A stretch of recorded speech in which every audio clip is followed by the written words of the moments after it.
As a production trim carpenter, we get asked to do a lot of different things. In this case, fixing a rotten door jamb.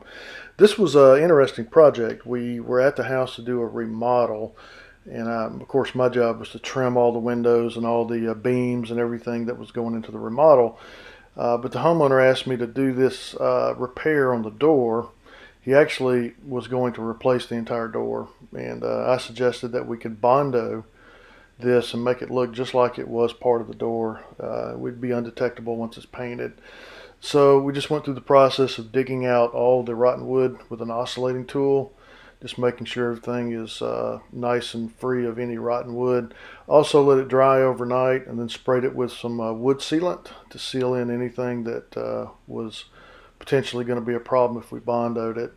Did the Bondo in several steps. We put 3 coats of Bondo on this thing, and then eventually formed it to the shape of the existing vertical trim and sanded it and ready to go.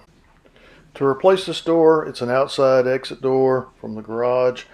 Probably you're looking at roughly $300 to $400 for a standard door.